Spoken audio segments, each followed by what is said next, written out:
Bem, queridos, retomamos, antes que qualquer ovelha do Senhor possa se dispersar. Eu comentava com alguns irmãos que estão aqui, servindo ao Senhor para proporcionar este momento de adoração e aprendizado juntos como igreja. Diante de tudo que nós estamos vivendo, do que ouvimos, talvez você possa ter se perguntado, mas pastor, será que não teria um tema mais urgente para tratarmos no momento que passamos? Eu acredito que nós olhamos para a oração do Pai Nosso e encontramos nela a resposta. E gostaria que você abrisse a sua Bíblia rapidamente, com uma leitura introdutória, em Mateus capítulo de número 6.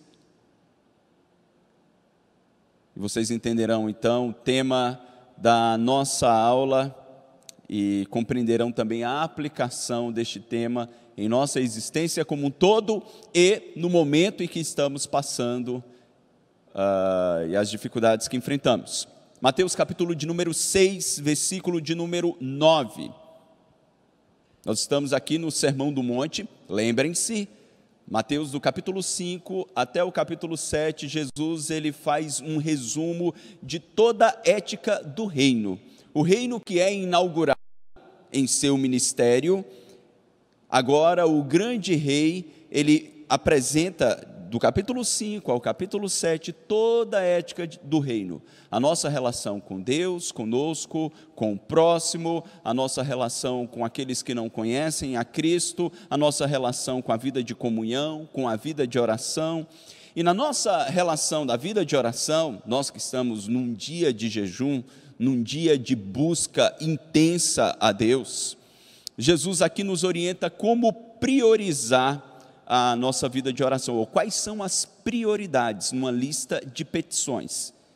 E no versículo 9, então, ele declara: portanto, vós orareis assim: Pai nosso que estás nos céus, santificado seja o teu nome, venha o teu reino, faça-se a tua vontade, assim na terra como no céu.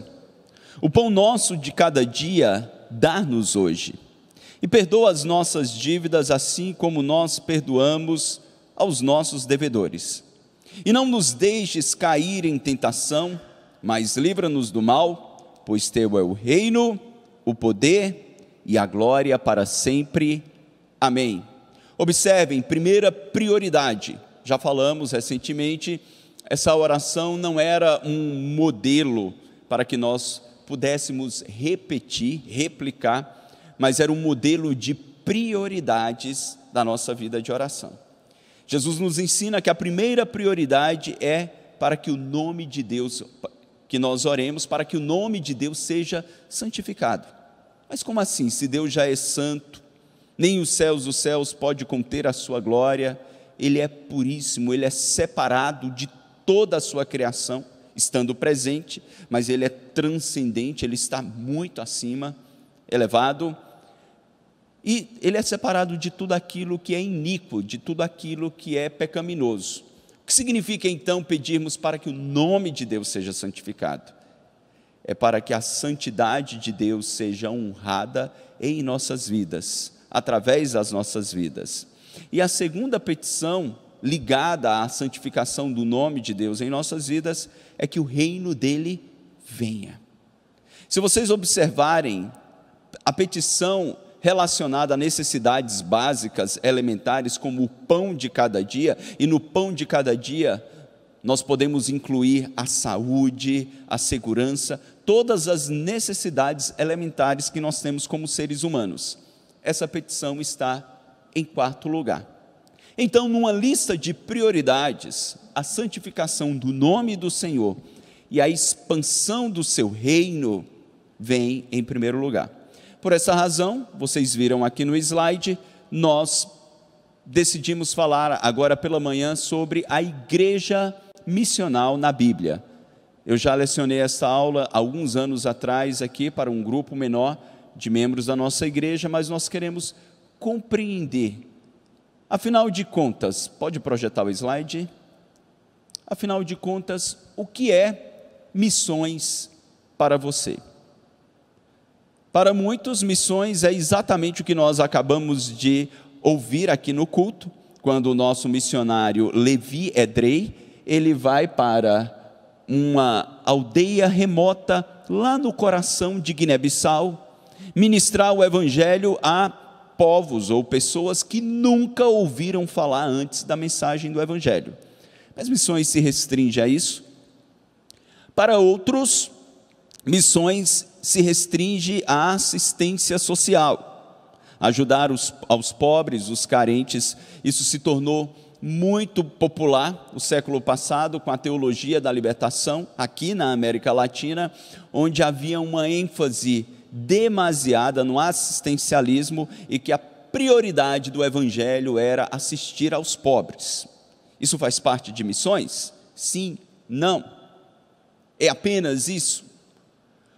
Para outros, missões está linkado a essas duas verdades, mas traz a aplicação daquilo que Cristo disse: vós sois sal da terra e luz do mundo.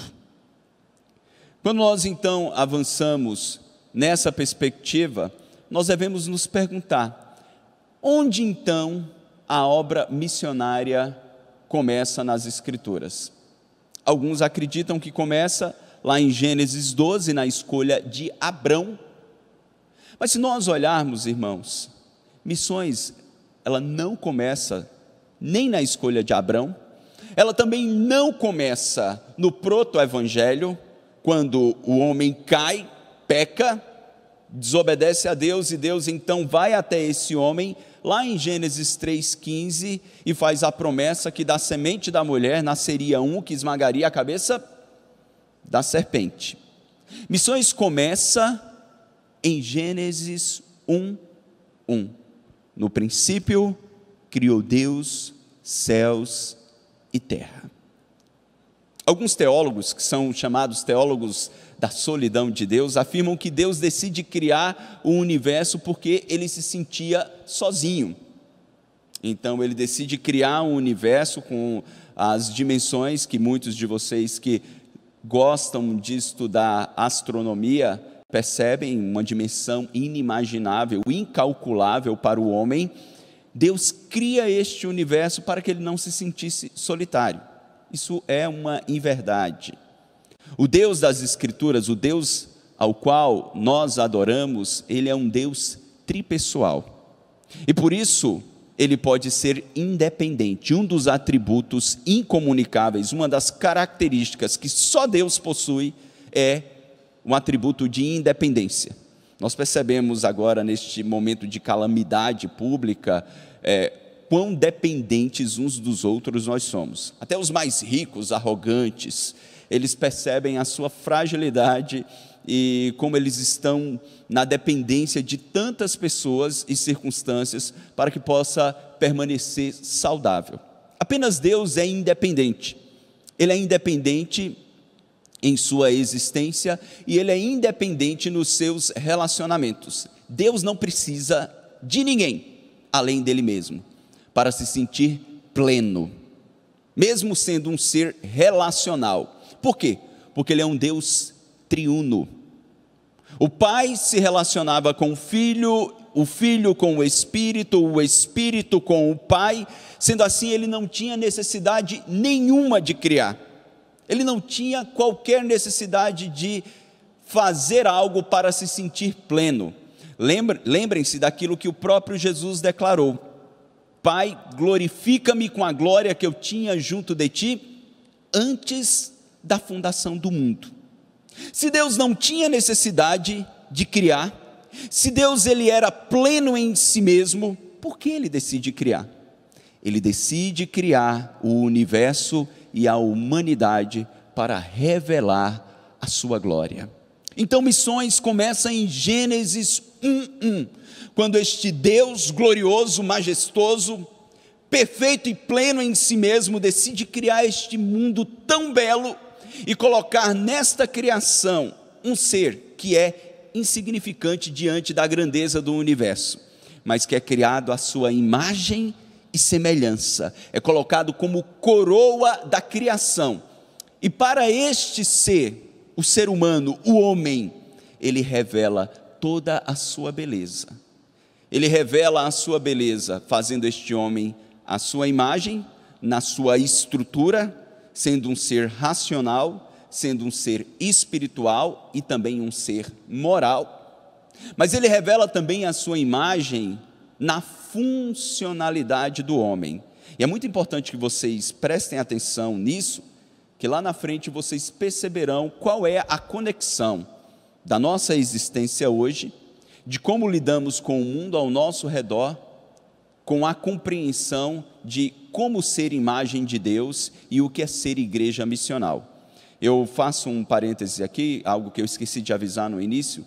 Se você tem alguma dúvida, você pode interagir na rede social, tanto no Facebook quanto no YouTube, colocar a sua pergunta. O reverendo Kilvin está comentando ali a nossa aula, interagindo com vocês, e nos 15 últimos minutos de aula, nós vamos abrir para perguntas e respostas. E daí vocês podem fazer qualquer pergunta dentro daquilo que nós tratamos e trabalhamos, e no fechamento vamos aplicar um pouquinho a esta realidade da epidemia que estamos enfrentando hoje. Mas voltando à ideia da imagem de Deus, Deus cria o homem à sua imagem na estrutura, mas também na funcionalidade.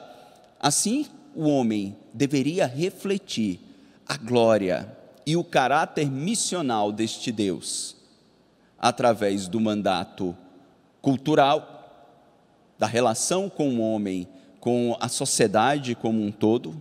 Antes do próprio mandato cultural, o mandato social, a relação do homem com a família. Ele constituiria uma família e através desta união, deste casamento, ele geraria filhos.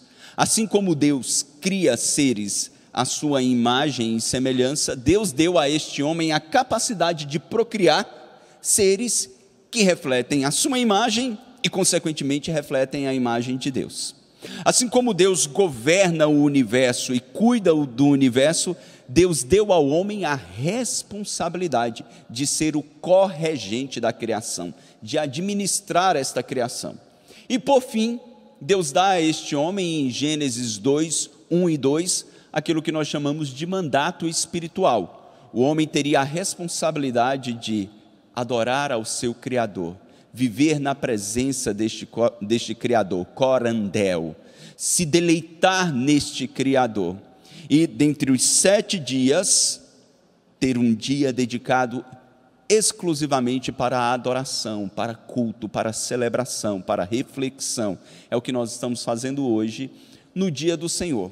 Então, onde é que missões começa? Não é na queda, não é no chamado de Abraão, ou de Abrão, começa em Gênesis 1:1, quando Deus decide criar e nos criar. Ele é o Deus missionário e que cria seres humanos para cumprirem a sua missão. E qual é a missão do homem? Primeira pergunta do breve catecismo de Westminster, que eu espero que os nossos filhos já saibam.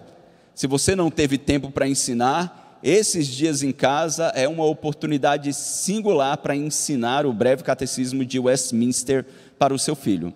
Eu tenho um presbítero Alisson aqui me ouvindo, não dá para interagir com vocês.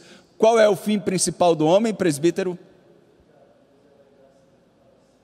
É adorar a Deus e gozá-lo para sempre. É essa a nossa missão. Adorar a Deus, gozar de sua presença, adorar a Deus no cumprimento da missão, das ordenanças que Ele nos deu. Todos nós conhecemos o que acontece.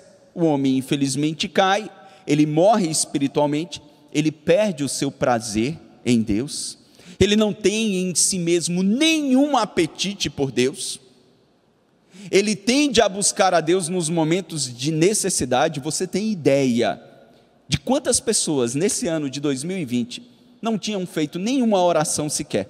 Nenhuma! Mas de uma semana para cá oraram mais do que talvez os últimos 5 anos. Estão fervorosos, ávidos por oração, pedindo a Deus. Essas pessoas desejam a Deus ou desejam a proteção e as bênçãos deste Deus? Fica muito claro então que após a queda, o homem não tem em si mesmo nenhum apetite, nenhum amor, nenhum deleite em Deus. É por isso que Deus vai até o homem, ali em Gênesis 3, quando ele estava escondido, e quando a humanidade ela vai se depravando, se distanciando, até que acontece o dilúvio, lá no capítulo 12 de Gênesis, segundo Christopher Wright, no seu livro Povo, Terra e Deus, Deus deixa de tratar a humanidade de modo genérico, e ele decide continuar a história de redenção, e a história de missões, ou no cumprimento da sua missão, escolhendo um povo para si. Ele escolhe um homem idólatra, chamado Abrão, numa terra idólatra. Ur dos Caldeus era um lugar organizado, com boa infraestrutura, era uma megalópole da época, mas Deus vai lá e pinça aquele homem. Ele não tinha nenhuma virtude em si mesmo que o tornasse notável, mas exatamente ali Deus escolhe aquele homem para cumprir a sua missão, de tornar o nome do Senhor conhecido entre as nações. Infelizmente, Israel, voltando ao nosso slide, quando deixa de ser uma pequena família, cresce, todos conhecem a história da família de Abrão, e se torna o grande Israel de Deus ali no Egito. Eles compreendem equivocadamente a sua vocação. A relação particular era apenas em relação ao povo, e não em relação a Deus. O que acontece? Quando Deus ele decide tirar Israel ali do Egito, levá-lo para uma terra, no cumprimento, gerações e gerações depois, daquilo que ele havia prometido a Abraão. Se você puder abrir por um instante aí na sua casa, Gênesis capítulo 12, preste atenção às promessas que Deus havia feito a Abraão. Gênesis capítulo de número 12, perceba bem, Deus faz 3 promessas majoritárias a este homem, o qual ele escolheu. Gênesis 12, ora, disse o Senhor a Abrão, sai da tua terra e da tua parentela, da casa de teu pai, e vai para a terra que eu te mostrarei. De ti farei uma grande nação, abençoarei e te engrandecerei o nome, se tu uma bênção. Abençoarei os que te abençoarem, e amaldiçoarei os que te amaldiçoarem, e em ti serão benditas todas as famílias da terra. Deus promete a Abrão uma terra, Deus promete a Abrão um nome, e Deus promete a Abrão um descendente. Todas essas promessas estavam ligadas a uma missão, a realidade missional daquele povo que Deus escolheu, através de um homem. É de que todas as famílias, e na Septuaginta, a tradução hebraica para o grego, famílias está na mesma raiz da palavra etnos, ou de onde deriva-se etnias. Abençoarei todas as etnias, todas as raças, todos os povos da terra. Então, desde o início, se você observar aqui a terra, e aqui eu coloco uma citação do Christopher Wright, mas se você observa o mapa, pode projetar, Israel, ele estava circundado pelas maiores civilizações, como disse Christopher Wright. A terra de Canaã era uma ponte entre 3 continentes, possuía uma variável pública de muitas nações. Era a ponte entre o continente africano, asiático e europeu. Deus estrategicamente promete uma terra a este homem, não era simplesmente porque era uma terra de fartura, porque era uma terra que manava leite e mel. Não era simplesmente porque ele tinha que cumprir. Qual era o mandato? O mandato de administrar a terra. Qual era? Fale aí para o seu marido ou esposa que está do seu lado. Qual era o mandato? Era o mandato cultural. ele deveria então cuidar da terra, zelar, administrar. Então observem que essa terra dada, sua esposa acertou ou o marido acertou? Ou as crianças? O cuidado dessa terra deveria então ser uma expressão sim do mandato cultural, mas observem, a terra não seria e nunca foi a causa final em si mesma. Eles estavam circundados pelos principais continentes da época. E o Senhor disse a Abraão lá atrás, olha, em ti serão benditas todas as nações. Sabe onde isso fica muito claro? De que a existência de Israel, a prosperidade financeira, a vida profissional, a vida em sociedade, tinha o propósito primário de revelar a glória de Deus, de revelar a santidade de Deus, a beleza do Deus de Israel, a fama do Deus de Israel. Quando Deus diz a Abraão, olha, eu te darei um nome, não era que o nome de Abraão em si seria notável, mas o Deus de Abraão, ao qual ele chamou de amigo, deveria ser louvado. Isso fica muito claro no Salmo 67, se você abrir rapidamente, Salmo 67, que é o Salmo missionário, veja o que o salmista diz, e a correlação que ele faz entre prosperidade da terra, proclamação missional da igreja. Salmo 67. Diz assim: seja Deus gracioso para conosco e nos abençoe, e faça resplandecer sobre nós o seu rosto. Pausa, ele está falando aqui da aplicação do mandato espiritual, da comunhão do homem com Deus, do deleite do homem em Deus. A primeira petição, ela então está ligada à oração do Pai Nosso. Primeira petição do Pai Nosso: santificado seja o teu nome, que o teu nome seja engrandecido, que a tua santidade seja aplicada à minha vida. Agora a primeira petição é que o teu rosto resplandeça sobre nós. Quando a glória, o Shekinah, o peso da presença de Deus resplandecia sobre Israel, resplandecia a sua santidade. Ele ora primariamente por comunhão, intimidade. Continuando no verso 2, para que se conheça na terra o teu caminho e em todas as nações a tua salvação.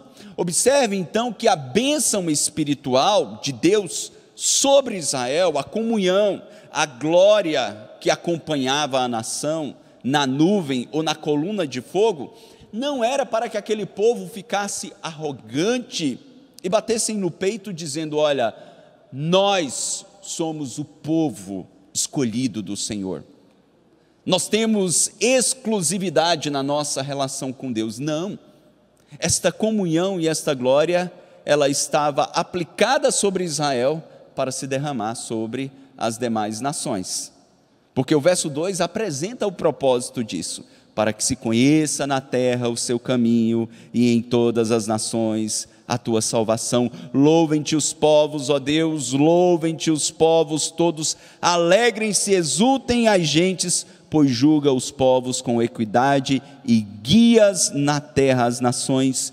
Louvem-te os povos, ó Deus, louvem-te os povos todos. Nesse paralelismo sinonímico, nessa repetição de ideias sinônimas, ele está enfatizando o propósito da existência de Israel, da comunhão espiritual, mas não apenas da comunhão espiritual. Ele fala de prosperidade, ele fala de existência, ele fala de vida social, de vida em sociedade. O que ele diz no verso 6? A terra deu o seu fruto, e Deus, o nosso Deus, nos abençoe. Ele está falando das necessidades elementares que se encontram na quarta petição da oração do Pai Nosso: o pão nosso de cada dia dar-nos hoje. Ou seja, aqui ele olha para o passado, percebe a provisão do Senhor. Olhar, a terra já deu o seu fruto, isso é fruto da bênção de Deus. E no verso 7, neste paralelismo sinonímico, ele diz: Abençoe-nos, ó Deus, e todos os confins da terra te temerão. Veja, a existência de Israel era missional, na perspectiva de que tudo aquilo que eles gozavam deveria se derramar sobre as nações e levar as nações a adorarem ao Senhor.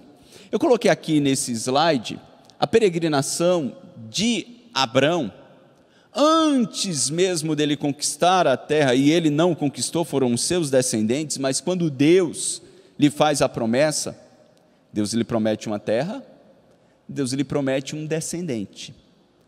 Vejam só, ele sai de Ur dos caldeus, ele vai peregrinando por todas estas terras, por todas essas cidades, durante os anos restantes da sua vida, sem possuir a terra de Canaã. Por que Deus fez isso? Um outro detalhe, Deus lhe prometeu um descendente, e fez com que este homem esperasse por 25 anos. Quando Deus lhe faz a promessa, ele tinha 75, quando Deus cumpre a promessa enviando Isaac, ele tinha 100 anos. Foram 25 anos de espera. O porquê que Deus fez isso? A experiência de peregrinação, de não ter a sua própria terra, de viver errante, mesmo sendo um homem muito rico, mas de viver como um nômade, passando por várias aldeias, povos distintos. A experiência de, durante esses anos, não ter o seu próprio filho, o seu descendente, com a sua esposa Sara, eram expressões para os demais povos da relação entre um homem e o Deus Criador de todas as coisas. Um homem que provava diariamente a sua provisão, um homem que provava diariamente a sua direção, e um homem que dependia deste Deus diariamente na realização dos seus projetos e dos seus sonhos. E aqui eu quero já fazer uma aplicação prática. Quando você olha para a sua existência hoje, a maioria dos irmãos que estão nos assistindo, maioria esmagadora, nunca se tornará um missionário como Levi. O máximo talvez irá na África, numa viagem missionária. A maioria, se for na África, vai na África do Sul, que é um país que tem uma certa prosperidade, com belos safaris, etc. Então, como isso se aplica às nossas vidas? Eu quero lhe dizer, meu irmão, que você é tão missionário, preste bem atenção, e você tem um papel tão importante no cumprimento da missão deste Deus missionário para as nações, quanto o missionário Levi, que falou há poucos minutos aqui no nosso culto. O povo de Deus existe como essa expressão missional, colocado de modo soberano por Deus no país que Deus colocou, e Deus soberanamente nos permitiu ser brasileiros. Talvez você olhe para o problema e o caos social e diria, eu gostaria de ter nascido num outro país. Deus soberanamente lhe escolheu para ser brasileiro, tupiniquim, quer afrodescendente, quer descendente de europeu ou descendente de indígenas, não importa. Deus nos escolheu soberanamente, assim como Ele tira Abrão de Ur e o faz peregrinar, e só muitas gerações depois Ele traz o povo de volta. Deus nos escolheu soberanamente para estarmos, quer aqui em João Pessoa, onde a nossa igreja existe fisicamente, quer em outras cidades e estados, você nos assistindo, ou outros irmãos que nos assistem do Japão, nos Estados Unidos e outros países de língua portuguesa. Deus soberanamente lhe colocou onde você está para cumprir este papel. E quando nós olhamos alguns desdobramentos da nação de Israel, percebendo que eles falharam, reverendo Kelvin, eles não compreenderam qual era o seu papel, eles não entenderam que a prosperidade da terra, os bens, o conforto, não era a causa final em si mesmo. Deus faz uma aliança, que nós conhecemos como a aliança da lei, onde Deus seria o grande rei. Ali era um modelo perfeito, reverendo Adriano, de uma teocracia. Deus era o rei, Deus governava a nação, Deus estabelecia leis morais, civis, e cerimoniais. Deus estabelecia o culto, a vida em sociedade e a vida ética de todos. Para quê? Para ser um padrão para as demais nações. Se eles fossem incrédulos e falhassem, eles receberiam como consequência morte, destruição e maldição. Você lembra qual texto lá em Deuteronômio fala isso exaustivamente? Valendo um cafezinho para quando a situação voltar aqui, como nós falamos. Alguém lembra? Deuteronômio capítulo... Errou. Capítulo 28. No capítulo 28, ali nós encontramos as bênçãos condicionais, as consequências da obediência e as consequências da desobediência. Se eles fossem obedientes, crendo na promessa, nos mandamentos, eles gozariam de vida, prosperidade e bênçãos. O que é que acontece quando Israel negligencia? Eles sofrem a maldição do Senhor. Então a missão de Deus para Israel era universal, era centrípeta e escatológica. E aí eu já estou chegando numa aplicação para o que nós vivemos hoje. Era uma missão para todas as nações, mesmo existindo ali, mesmo não tendo ou não cumprindo um papel de ir às nações. Nós encontramos um único missionário em todo o Antigo Testamento que vai às nações, que sai de Israel para pregar em outra nação. Nós encontramos muitos profetas profetizando contra outras nações, palavras de juízo, mas qual foi o único missionário que sai de Israel e vai para uma outra nação? Quem lembra? Jonas. Muito bem, reverendo Adriano. Jonas, e vocês conhecem bem a história, é o missionário mais revoltado e mais frustrado que nós conhecemos na história da redenção. A maioria dos missionários que nós conhecemos, no cumprimento da sua tarefa, eles estão cheios de entusiasmo, de amor, de alegria e convicção. O Jonas não. Jonas, ele foge, ele vai numa direção contrária, ele não quer cumprir a sua missão. Por quê? Os assírios, os ninivitas, eles eram tão cruéis, mas tão cruéis, era um povo tão ímpio, que Jonas em seu coração não desejava outra coisa senão o juízo de Deus sobre ele. Mas o que Jonas e todo Israel no Antigo Testamento não compreende é de que as bênçãos do Senhor sobre eles deveriam ser compartilhadas com os outros, está centrada na pessoa do Senhor Deus Yahvé e apontar para um fim. Apontar para um Deus que manifestou redenção já, a promessa de redenção no passado, de apontar para um Deus que manifestaria na plenitude dos tempos a encarnação do seu Filho, a vinda do Messias, aquele que pagaria o preço, aquele que seria o homem de dores, aquele que iria legalmente justificar os pecadores, e até que então ele cumpriria a redenção plena de toda a criação, estabelecendo novos céus e nova terra. Quando nós olhamos para o Novo Testamento, então, que falamos da plenitude dos tempos, pode projetar, nós percebemos que o Pai envia Jesus para juntar e restaurar Israel para a sua missão. Providencialmente, esse foi o texto que o reverendo Levi pregou, Marcos 1, quando Jesus está ali cumprindo a missão, expulsando demônios, curando enfermos. Essas manifestações eram sinais prometidos no Antigo Testamento da vinda do Messias, da vinda do Salvador. Ele veio para libertar os cativos, curar os enfermos, restaurar os abatidos de espírito. E quando ele está orando, ele responde isso aos seus discípulos e diz: olha, vamos nos levantar daqui, vamos para outro lugar, pregar a outros povos também. Foi para isso que eu vim. Então, irmãos, numa aplicação, nós precisamos entender que Cristo veio para cumprir a missão de proclamar a glória do Pai, de fazer a vontade do Pai, de anunciar a beleza do Pai. E a igreja veterotestamentária e nós, igreja neotestamentária, existimos também para isso. Numa época onde as pessoas estão tão desesperadas, e o desespero não é outro, é medo da morte, morte física. Acredito que a maioria das pessoas com as quais nós conversamos, nesse momento, elas estão pensando no inferno? Elas estão pensando em vida após a morte? O que é que vocês acham?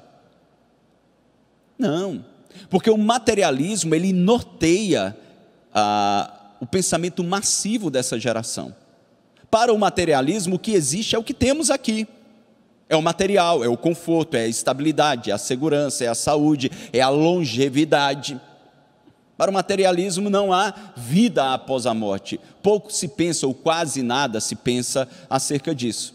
Ainda que eles não sejam teóricos do materialismo, mas vivem como se Deus não existisse. É o que Louis Berkhoff chama de ateus práticos. Eles vivem na prática como ateus. E qual é o nosso papel então? É demonstrarmos a essas pessoas que a vida tem um propósito que vai muito além da existência material. A vida tem um propósito de refletir a imagem deste Criador. Como? O adorando, mandato espiritual. Como? Se relacionando devidamente com a família, uma família centrada na ética deste Criador, mandato social. Se relacionando devidamente com um trabalho, trabalhando responsavelmente. Porque o trabalho, ele tem a maldição no seu labor, mas o trabalho em si não é uma maldição. E dentre várias coisas que as pessoas compartilham, elas dizem, olha, agora sim as pessoas, elas têm tempo umas para as outras. Mas não é o trabalho em si que tira este tempo, é a má administração do tempo e dos mandatos que Deus nos deu. O trabalho existia como uma expressão do mandato cultural. Então nós precisamos mostrar a essas pessoas que em Cristo a nossa relação com o trabalho, com a família e com o próprio Deus é restabelecida. Este é o nosso papel que não podemos negligenciar como o antigo Israel negligenciou. Quando nós falamos um pouquinho desta realidade do reino, e aqui eu quero passar acerca do cumprimento neotestamentário, vocês observam que no Antigo Testamento, na Antiga Aliança, os poderes do pecado, morte, mal, Satanás, ele dominava entre as nações. E aqui fala um pouquinho já de escatologia, prestem bem atenção. Sempre foi graça, como nós temos dito. Quando Cristo então faz a promessa, ou quando Deus faz a promessa, lá em Gênesis 3,15, de enviar o Messias, a relação de Deus com a humanidade ali já era graça. O que é que muda então com a manifestação do reino? É que na vinda de Cristo, quando ele inaugura o seu ministério, e aí nós já pulamos para esta realidade da escatologia, da doutrina das últimas coisas, ali então Satanás é amarrado. É amarrado em que sentido? No cumprimento ali de Apocalipse capítulo 20, sobre o milênio. E aí eu trago para vocês uma perspectiva amilenista, não é uma negação do milênio, mas é uma compreensão de que o milênio, ele se dá de modo figurado. O milênio não é literal, é uma expressão de um tempo completo. O milênio começou quando Jesus inaugura o seu ministério. O que é que João Batista dizia? Pouco tempo antes da manifestação de Cristo: arrependei-vos, porque está próximo o reino de Deus. Jesus inaugura o seu ministério e diz: é chegado entre vós o reino de Deus, ou o reino dos céus, ali em Mateus. Observem então, quando Cristo inaugura o seu ministério, Satanás é amarrado, como numa descrição lá em Apocalipse 20. Abre rapidamente a sua Bíblia no último livro, Apocalipse, capítulo de número 20.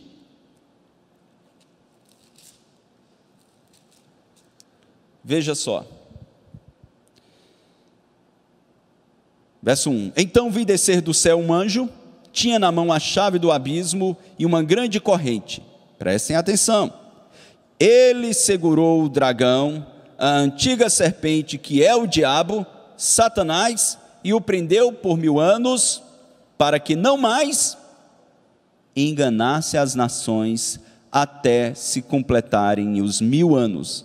Depois disso é necessário que ele seja solto pouco tempo. Quando nós ligamos esta fala e a expressão no original ekbalon, é a mesma expressão usada por Jesus quando alguns religiosos o acusam de estarem realizando sinais e prodígios pelo poder de Beelzebu. O que é que Jesus declara? Ele diz: olha, nenhum reino dividido ele pode subsistir. E ninguém pode entrar na casa do valente sem antes amarrá-lo. É a mesma raiz etimológica da palavra utilizada ali e utilizada aqui em Apocalipse 20. O que acontece então e o que isso tem a ver com você, meu irmão, tem a ver comigo no cumprimento de uma igreja missional? Jesus inaugura o seu ministério. Até aquele momento Israel negligenciou o seu papel. Israel não foi bênção para as nações. De todos os profetas veterotestamentários, só Jonas sai de Israel e vai aos ninivitas. Israel permanece ali com braços cruzados, não cumpre o Salmo 67 de abençoar as nações, de levar salvação às nações. Na plenitude dos tempos, Cristo vem, inaugura o seu ministério e ali Satanás tem o seu poder limitado. O fato dele estar amarrado, como alguns comentaristas declaram, o próprio Anthony Huckman e o próprio R.C. Sproul, homens que escreveram sobre escatologia, eles dizem, olha, não significa dizer que ele está inoperante. Não significa dizer que o diabo não age mais neste mundo. Significa dizer que o seu poder de enganar as nações foi limitado. Pense bem. 4.000 anos de história, poucas pessoas de outras nações vinham a Israel e se convertiam ao Deus de Israel. Eram o que nós chamávamos de prosélitos. Na plenitude dos tempos, Cristo inaugura o seu ministério e agora as nações começam a ser abençoadas através do poder e obra do Espírito Santo. Essa dinâmica aqui nos mostra bem. Em Pentecostes, o Espírito Santo ele é derramado. Primeiro o Espírito é derramado sobre Jesus, em Lucas 3, no ato do batismo, ele é ungido, ele é capacitado pelo Espírito Santo, e ele promete a esses discípulos que ele enviaria este Paráclitos, o Consolador, que não era só para nos consolar, não era só para nos fortalecer para tempos difíceis como esse, mas era para que nós continuássemos a sua missão e fizéssemos obras ainda maiores. Obras maiores. E aí, irmãos, nós percebemos a glória de Deus se revelando na igreja e no nosso cumprimento da missão. Filho de Deus, o Verbo encarnado, eu acredito que isso foi pregado recentemente aqui, não lembro se foi pelo nosso pastor. Ele vive 3 anos e meio no cumprimento do seu ministério, e quando ele é assunto aos céus, ele deixa uma igreja de 120 crentes. Ainda que muitas multidões iam adiante dele, a maioria dessas multidões estava como essas pessoas hoje estão, hoje, nessa epidemia, clamando a Deus por um livramento, mas eles não tinham um coração transformado, eles não amavam a Deus. 120 apenas. Em Pentecostes, quando o Espírito é derramado, Pedro, o mesmo Pedro que nega o Senhor, o mesmo Pedro que se acovarda, se levanta intrepidamente, um pescador, sem qualquer formação rabínica, prega um sermão. 3.000 pessoas são convertidas. O texto inspirado fala de conversão, não fala de decisão. Então observem que a igreja agora, no cumprimento da missão, ela tem uma autoridade de ir além de onde Cristo foi no alcance das nações, enquanto esteve aqui no seu ministério terreno. Hendricks Berkhoff, ele diz o seguinte: o livro de Atos, as epístolas e Apocalipse são predominantemente acerca da obra de Cristo exaltado na igreja e no mundo.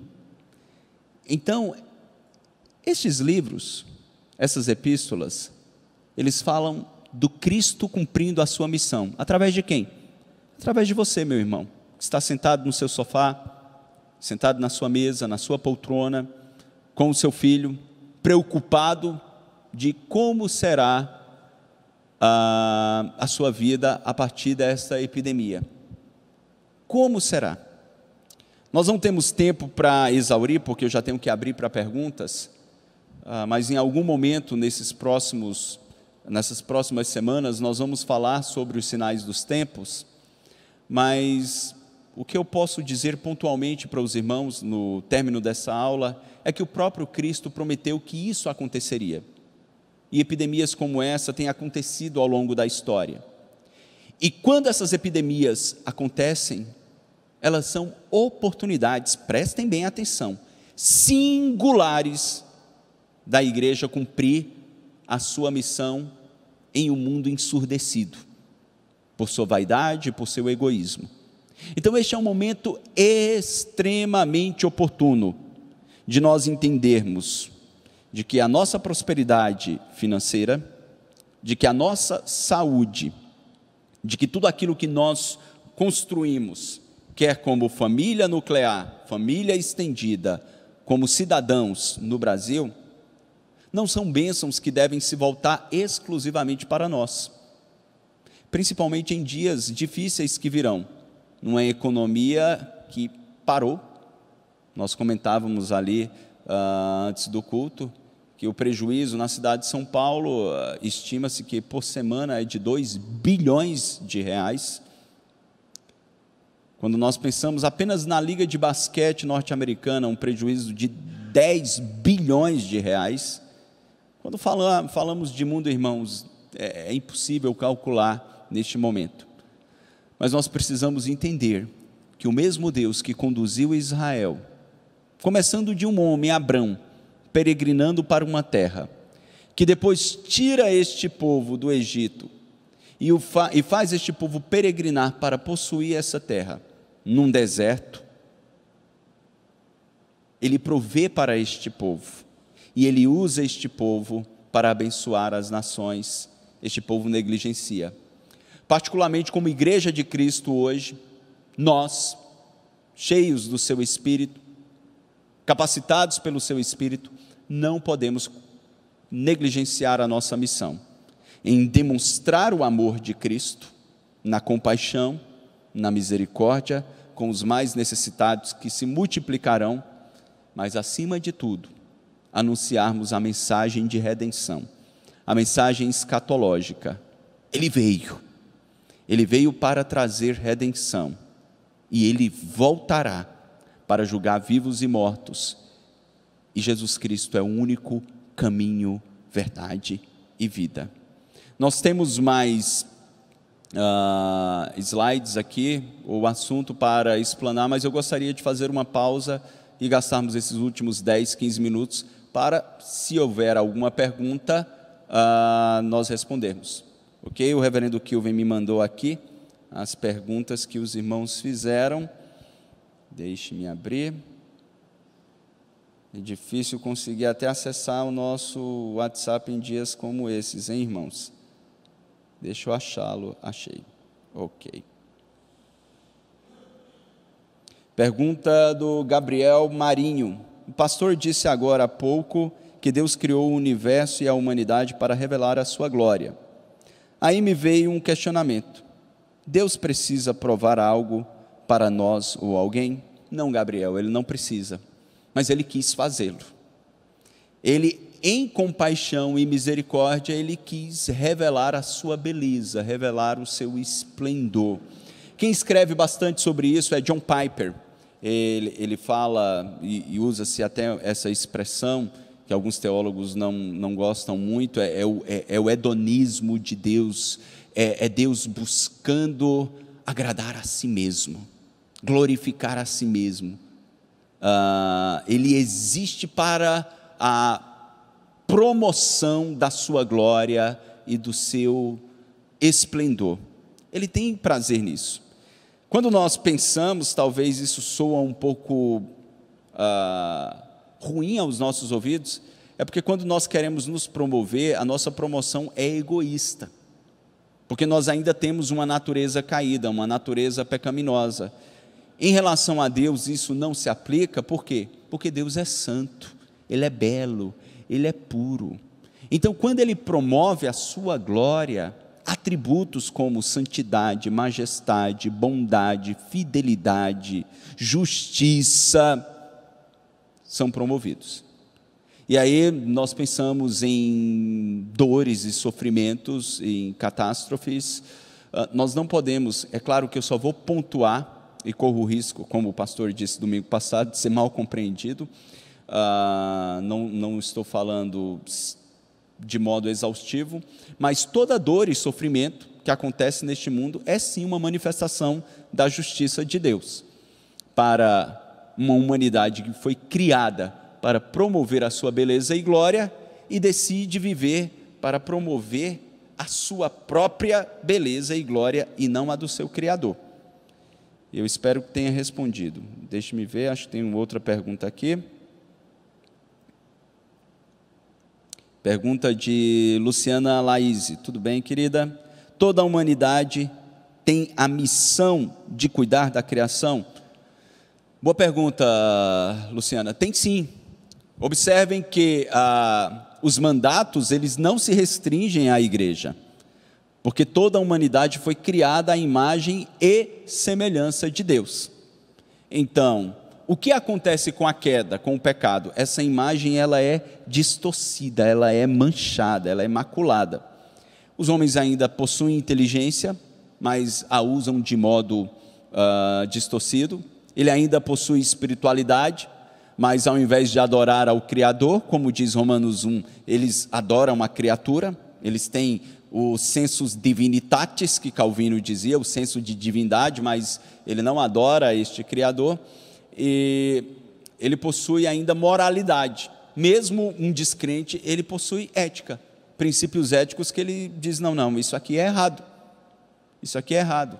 Eu já disse isso em alguns momentos para vários dos membros da nossa igreja. Eu me lembro, certa feita, num voo do Japão para a África, evangelizando alguns comissários de bordo, e uma comissária russa disse, olha, não acredito em Deus, eu acredito que tudo isso é pura superstição de vocês. E eu comecei a fazer algumas perguntas de ordem ética, e ela gritou e disse, não, isso é errado, isso é errado, isso é errado, isso é errado. E então eu perguntei, olha, se não existe nenhum ser supremo, quem determina a sua ética? Sua ética é relativa, verdades éticas não existem. Então, até os ateus mais ávidos, eles dizem, não, a ética, ela existe, e existem verdades universais. Eles são contraditórios nesse aspecto. Quando nós aplicamos aos mandatos da criação, o homem deveria cuidar? Sim. O fato dele ter caído, ele não perde o domínio sobre a criação. Mas o que é que o capitalismo e o materialismo faz? O homem administra a criação para a promoção da sua glória, para o acúmulo exagerado de riquezas, para o poder pelo poder. E aí vem desmatamento, poluição, vem a degradação da criação mesmo.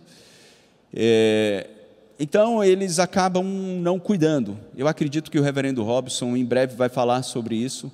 Era o tema da aula hoje, o cidadão dos dois reinos. A igreja que tem que resgatar isso.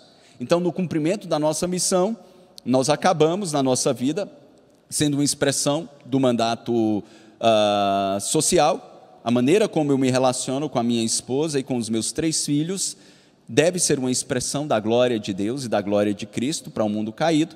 A maneira como eu me relaciono com o trabalho e com a sociedade, a maneira como nós crentes agora nos portamos, ou iremos nos portar nessa epidemia, principalmente com os pobres, que daqui a algumas semanas talvez não terão mais o que comer, isso é uma expressão da glória de Cristo. É um dever apenas para nós? Não.